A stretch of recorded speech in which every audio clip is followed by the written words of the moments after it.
All right, I am speaking with the American composer John A. Carollo. By the way, I want to say Carollo because I live in California, so I'll have to catch myself, but it's Italian, Italian pronunciation. And we're talking about his CD put out, I guess, in 2017, yeah, by Navona Records, The Transfiguration of Giovanni Baudino. And I want to ask you about Giovanni Baudino. I have an idea or two. I hope I don't come up wrong, but I think I'm going down the right path. And I want to get everybody ready. I'm going to try and let you start speaking sooner rather than staring back at me. But I want everybody that's watching to be fascinating. Well, fascinating composer, amazing, interesting, complex, incredible portfolio of music that's on this CD, string orchestral music and orchestral music with the Moravian Philharmonic recording. And I've mentioned Navona Records, they put out incredible recordings by composers. But I want to get everybody kind of ready for this because when you've got a CD title that's called "The Transfiguration of Giovanni Baudino," we got some deep thinking going on, and John spent many years. We're going to talk about it as a social worker. Uh, Received his master's degree at Cal State San Diego in clinical psychology, social worker career in Hawaii. It's fascinating. You say in your CD notes, here we go, ready? You say, quote, nothing in nature is static. And you also say that your music, too, is, you try to emulate that idea, that your music attempts to create a situation where no two musical moments are identical. It's very important and very interesting. Please, and that you try to emulate the idea of metamorphosis. Please help us wrap our minds around that. That whole schlemiel there. Well, thank you for your interest in my music, Dan. I appreciate that immensely. Um, I've always been fascinated with change, and when I listen to composers of the past and contemporary composers, I often hear repeating elements, and a lot of them are identical. You know, when you studied piano as a child and you're or adolescent, and you're going through Beethoven and Mozart music or whatever, and you realize that large chunks of their music get repeated over again. And I thought to myself, why do they do this? And I thought, well, it's because they can create a lot of music that way. But I used to struggle with my music more by trying to by believing in the thought that since nature is not static but changes, like when a river is flowing, it's always moving and it's never identical. No, there's no two moments in time that are identical. Everything is unique, and so I've always had the notion that music should be uh, new, and it's the newness in the music that's so meaningful to me. So when I create a piece of music, um, that is in the back of my mind is always thinking, okay, is this new? I don't want to repeat myself, and it and does it repeat too much? And I want to always try to tweak it so that it's fresh. It's like the art of writing, in my case, writing reviews. I mean, the cardinal rule is never repeat a word, period. That's all there is to it. You never repeat a word. So it's an agony. Well, Shakespeare always had new words, never repeated the same word. He was very unique that way. Now, So I try to do that with my music and try to um, have it work so that from beginning to end, there's this flow like a river that's going down a mountain stream. And it's got its curves and its bends, but it's always unique and different. Whenever you take a look at it from this angle or that angle, you've got a fresh perspective.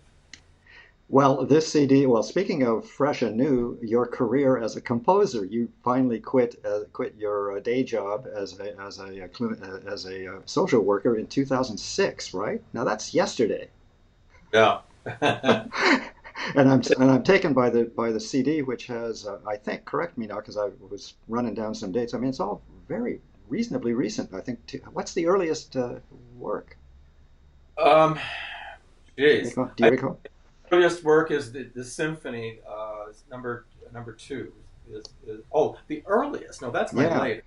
yeah, because yeah, the symphony is how I see 2013. Most music on this CD was composed during the past 6 or 7 years. Yeah, amazing, just amazing. Uh, Yeah. and as I told you before we started taping, I had a look at your portfolio of compositions, and it took me about 4 minutes to get to the bottom of of that list. It's enormous. When Well, did I you start? I have a gift, and probably born this way, of creating music quickly. Hmm. I don't agonize over it. I'm able to resolve an issue very quickly, so I can compose a movement of a symphony within a week and a half. Wow. Oh, Oof. Uh, uh, did you hear that, so, everybody? yeah. I think the symphony number two on this release wasn't. I don't think I spent more than 2 or 3 months on it. By the way, I loved and we're going to talk about it a little bit, but I loved the title work, The Transfiguration of Giovanni Baudino. But I want to start at the beginning because there's another juicy quote. And I thought to myself as I listened to the string works, the string piece, which you'll give me the title. Oh, you'll give me, we'll do the rhetoric and mythos of belief. Now, fabulous. But let me just finish. Here's the quote. It is the simple idea that the most complex to elucidate is the simple. I got that a little turned around, but that simple things are the most complex to elucidate. And I found that very interesting in particularly the string, I guess, suite, the rhetoric and mythos of belief. You I'm want to? glad you mentioned this because I studied music for 13 years with Robert Wehrman, who was the first person to get a PhD in music composition at UH Manoa, University of Hawaii, Manoa campus at the Department of Music. And I studied with him for 13 and a half years, and while I was working full time. And he always he urged me to write complex music. And I resisted it, and yet I did it. But I still resisted it. And so in the last 4 or 5 years, and I even wrote a piece of music about this. I believe it's piano work, solo piano work. And it's called Back to Simplicity. I wanted to, in fact, be simple again. How the question is, how can I be simple again? And it's not so that people will enjoy the music one way or another. I think people can enjoy complex music as well as very, very simple music. But it turns out that simple music can be very difficult to compose well. And and my guess is, well, when I talk to performers, it's the simple music that gets them. It's the very slow adagios and the slow movements with the violin, and that can get. And it's the fast, rapid passages where little mistakes can be made, and not everyone hears it. Maybe the composer can hear it, and certainly the performer can hear it, but it's that slow stuff that is difficult to compose and to perform. And that is, can I just be generic about the rhetoric and mythos? This is a five movement. Forgive me, it sounds so stupid and idiotic, but slow piece. A lot of Yes. it reminds me of Gorecki, Hmm. the Polish composer. Not, I don't mean the piece reminds me of Gorecki, but your what I was hearing reminded me of Gorecki. I remember very well going to rehearsals in Los Angeles, and he was rehearsing the number three symphony, his famous number three symphony with the USC Thornton Symphony Orchestra, and he was monstrous in a way, but it was because of the outrage that he felt about all of mankind that people were not slowing down to Yes. really. Yeah. Is that close to what I'm hearing in the rhetoric and mythos? Yeah. Yes. One of the works, I think part three, Tranquillo, Hmm. and part part uh, four, Mysterioso, are the slower works. And uh, it well, what happened? Let me backtrack a little bit. Is my partner of 37 and a half years died, and this work is uh, dedicated to Bill. And I was in a lot of grief for 2.5 years, but it was during that grief I could channel the music channeled through me, and I was able to write this. I dedicated this to Bill, and I wanted to write something melodic and something that he could enjoy a lot. And this was composed in Hawaii. I'm living in Portland now. Hawaii has these vast open spaces, and uh, I think that has something to do with it. Um, the the slowing down. I wasn't living in a big city like I am now. Living out in the country for 3 years, I was able to take a deep breath, relax, and just enjoy the environment that's out there. And I was able to compose these works there. I'm really proud. I'm glad you told me the story because I knew it had to be narrative, obviously, and Yeah, the yeah, titles alone. And also, there is a melancholy. There is a mel. It is the suite is rather profound mel. work. Yeah. So I'm glad I asked for a little explication there. Also, I found, but here's what I kind of what I'm getting at. The other pieces on this CD, we're not going to talk about all of them, but other pieces. And as I said earlier, I love your orchestration, man. But Thank, they are quite boom, boom, boom, slam, crash. Just exactly the opposite, at least in my view. Tell me if I'm wrong or right or are. what. There's the yin and the yang.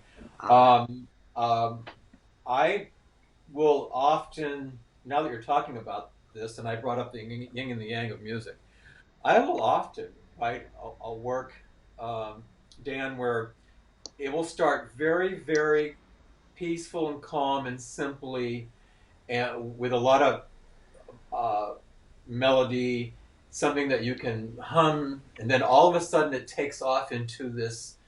It's not mad. It's not madness, but it gets it's energy. The music flows and it gets this energy, and it gets so different from what you first experience, and often I will return to it. And I have there were some solo piano works that were recorded at Skywalker Sound in San Francisco. I flew over there 3 or 4 weeks ago. That was recorded, and one of them does exactly that. It's my 14th piano etude, where it has this beautiful melody, very nice slow, and then it gets sort of like this Beethoven energy in it, and then it gets back to this peaceful beginning. And I'm not I'm not saying that the music in the Transfiguration of Giovanni Baudino has that quality to it, but I think in some respects it does. Um, the One of my favorite pieces is the one that I think you like a lot. It's for piano and orchestra, which is the title yeah, of this. Um, I wanted to see if I could compose a concerto. It's not really a concerto though. So yeah. uh, the real title is the Transfiguration of Giovanni Baudino for piano and orchestra. Ah, And I well, give, it's an interesting color when the piano is present. It's a dynamic, very interesting color. Anyway, go ahead, please. but the work itself is a story of my life. What the Transfiguration is all about is is a transformation. Going from, I was born in an orphanage in Torino, Italy in 1954, and my adoptive mother was a domestic who took care of me there, breastfed me, nurtured me, and at but she was too poor to bring me home, and she was taking care of her mother, and there were some things that were going on in her life that I don't quite understand that I need to explore someday.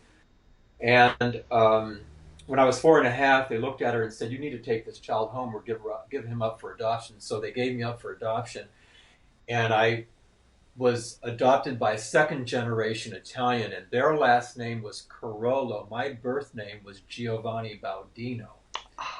I was, So, you know what? The note to myself was this question mark. Is this your alter ego? so that's my alter ego. So I was born Giovanni Baudino, then took the name of John Carollo, and raised in northwestern Pennsylvania in a quaint little town, oil town called Oil City, Pennsylvania. Sounds 16, yeah, it sounds charming and also horrifying if you get my yeah, drift. 16 miles away from where the first oil well was drilled in the world.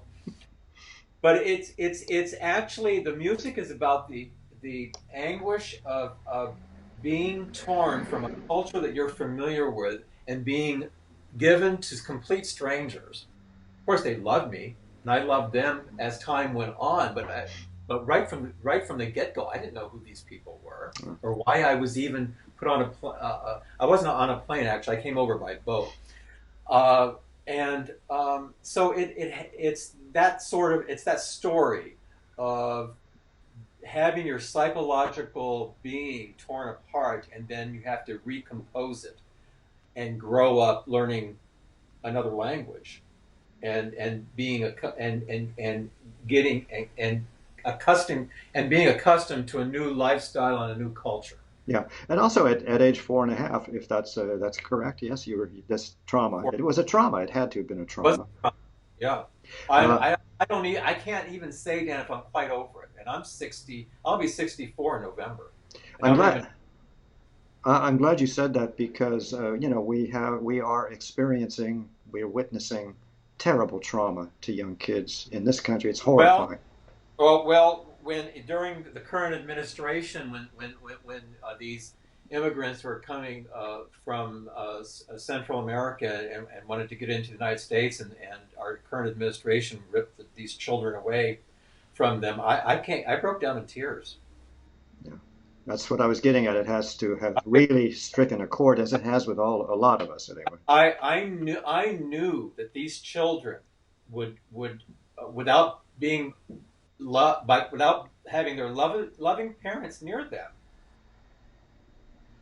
would never be okay. Yeah. That's It, what um, psychologists have in fact said, and this administration ignores all of that. I think it's barbaric behavior. I never thought I'd see it in this country. yeah. So I take much of this music that you see on this CD. I take from real life events and channelize the emotions into music. And creating the music is a whole different story. Sometimes it comes easy, and sometimes it's a struggle. Hmm. Let's focus a little bit on the Second Symphony. That's 2013, I think, if I Sure. remember correctly. Uh, Also, I believe programmatic, as you have just said. Um, Circle of Fire, is that a reference to the series of books, The Circle of Fire, by any chance, or what? Where'd you come up with that title for the symphony? Well, I knew that I knew that there were books written about the Circle of Fire, and I decided to write a work um, that was very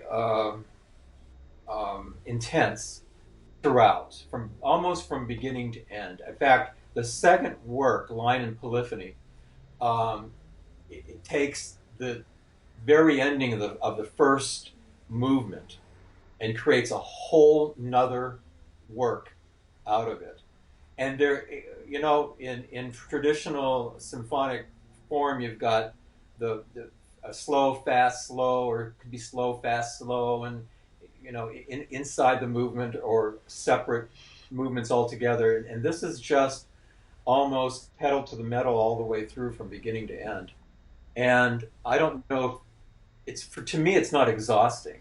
I really enjoy it. I hope it doesn't exhaust people, but um, Well, it didn't exhaust me. I Uh, can't say that the title came from a book or not. I wanted to give a flavor to how the music came across. And my third symphony, which I just completed recently, and the London Symphony Orchestra is going to record it in April of next year. I just found out last week. nice. Yes, that is totally different. It's a lyrical symphony. I wanted something opposite of the second. Uh, So it's all based on a song cycle that I wrote back about 10 years ago called the Blake Song Cycle. I took William Blake's poetry and set it to music and then turned it all into a symphony. and you are this boy. We are segueing beautifully here in terms of what I wanted to talk to you about. You are a poet, I and do write poetry. I just wrote a poem the last couple of days. so my question is, when are we going to hear or see a work, or is it in that giant Oh, portfolio somewhere? glad you glad you mentioned this because Parma put out just now as we're speaking. Parma has come out with a release that had that where I that includes um, some of my poetry set to music. It's called Music for Choir, and I wrote nine works, and four of them were on that CD, and it's called the Ethereal Music from the Ethereal Side of Paradise. Oh, that's right. Yes. Aha. Yeah. That has a bird of paradise or something on the It has a cover. bird of paradise on the cover. It also what it is it contains music that has been on compilations over the years, plus two variations of the third movement of uh, the Rhetoric and Mythos of Belief. The Tranquillo part Hmm. wrote variations to it. So I can come up with a set of variations of a strings orchestra work, which I could never have predicted that Hmm. would happen 5 years ago, but here we are. Interesting. Yeah. And how big a, how shall I put it? It's a big thing to say enough of. And I have another question too. I hope I don't forget. But this just occurs to me. You know, the idea. It's a big step to all of a sudden just chuck a whole lifetime career, if you will, whatever that was, 20 years or so. What was the drama or not, the angst that Well, led you? there was some drama behind that. Um, Art reflects life. Is that how it goes, Dan? Yeah. Do I have that right? Well, I was working full time for the state of Hawaii as a clinical social worker, and I worked in administration for the Department of Health. And I was on a lunch break, and I'm taking my car up the road. You know where this is going. And an enthusiastic student from the university was coming down the street, eager to get home from his studies. He didn't see me. So he made a left hand turn right into me as I'm going up the hill. And I can remember very little about how I Hmm. got that car, my own car, and because it was totally damaged. And I thought, man, I could have been killed in this accident. Bill had just come back from a trip to Thailand. He was exhausted, but he came. I ended up going to the hospital, and I had an epiphany, Dan. I said to Bill, not to myself. I said to Bill, I said, "What do we need money for? You're a psychiatrist making good money. I've been making money all these years. You've never charged me rent. That's how I've been able to buy art and pay musicians to record my music over the years while I was working, and buy books. And I'm surrounded by music and art, uh, and uh, and I'm very grateful for that. But I said I don't need the money anymore. I said I just want to compose music, and he said quit your job, and that's what happened. By the way, it helps to have. Full time. Well, I work full time in music, but not in an 8 to 5 hourly wage job since age 50. And So I've been doing tell us your schedule now. How that works? I think you mentioned it to me earlier. how that works. Well, I'm most inspired to create music early in the mornings and late at night. During the days, it's hectic because I've got errands to do, Sure. chores to do, cooking and things like that, dinner, groceries, and then. But it's early in the mornings that are very peaceful and it's quiet. Um, but on the other hand, I'm not totally honest with that either. I just compose all day long. That's the beauty of your life now. I Yeah. really do. I really, when it comes down to it, I can say that I'm most inspired in the mornings and late at night. But I compose in what I call spurts. So I will work. In fact, just before you called me with this FaceTime interview, I started a work for children. It's called Children in Fantasyland, and um, and I was just doodling and coming up with beginning statements of what the second little piece was going to be for putting my head in a child's body. We've got to write something that's they can manage, not too Hmm. difficult, a little bit challenging, and those kinds of issues. Just before you called, then, so these are the spurts. I'll do it for 5 or 10 minutes, walk away, get back to it for 10, 15 minutes, get up, walk away. What I'm doing is I'm internalizing what I had just done or what I just created. It's either going to be thumbs up or thumbs down.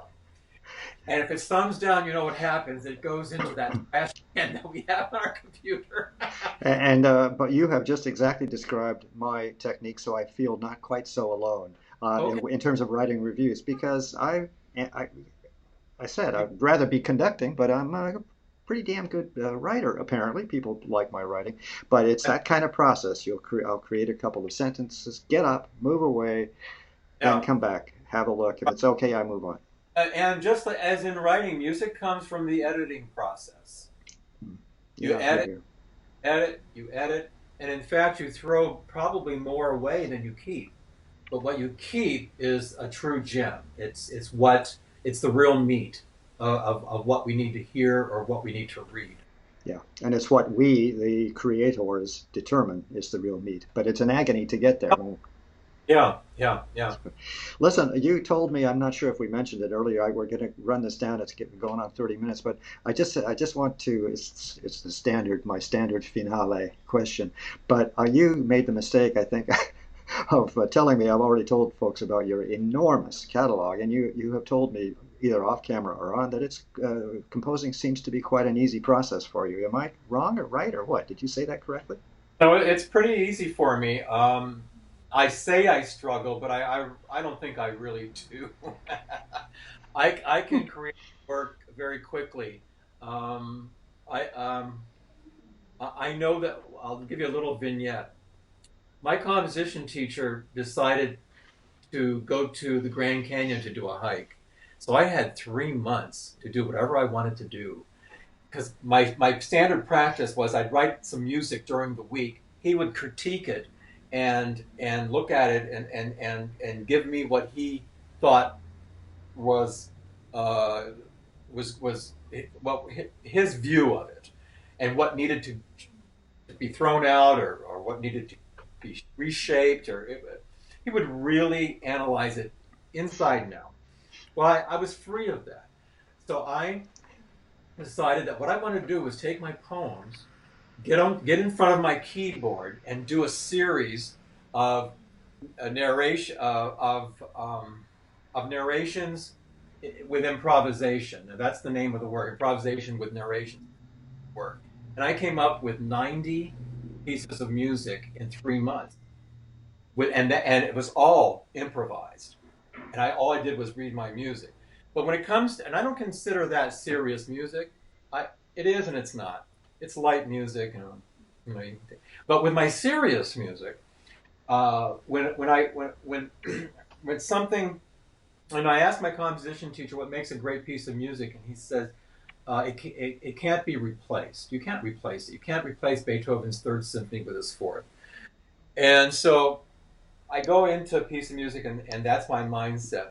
But I can probably write, I know I can finish a piano work in 3 or 4 days, even sooner.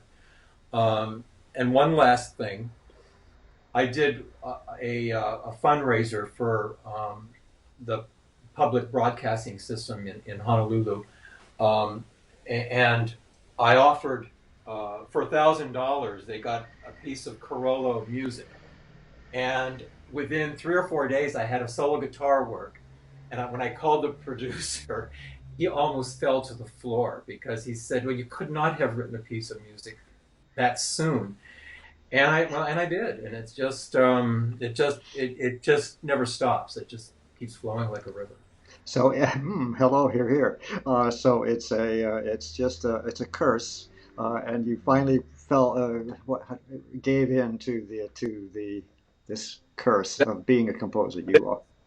Yeah, yeah, that's what it is. John A. Yeah. Carollo, John Carollo, what a pleasure it's been talking to you. I'm going to put this interview up at performingartsreview.net, the video interview. I'm going to write a review of the CD for you. Forward to, And, pardon? looking forward to the review. Well, we'll see. No, I'm just kidding. But the point is, all of this for everybody watching, it's all going to be at performingartsreview.net, along with a lot of other wonderful, amazing. It's been a great experience for me, by the way. I've been actively reviewing CDs from all over the world for about a good solid year now or more for performing arts for my baby, performingartsreview.net, and what an amazing font of music by so many wonderful composers all over the world. So, and in your case, same thing. We are talking about the Transfiguration of Giovanni Baudino, aka John A. Carollo, and all of that that is going to go up I think I'm going to try and get the interview anyway up in a day or so, and then I'll throw in the review a little later. Anyway, thanks much. It's been a great pleasure chatting with you. Take care. Okay, bye. Good talking to you.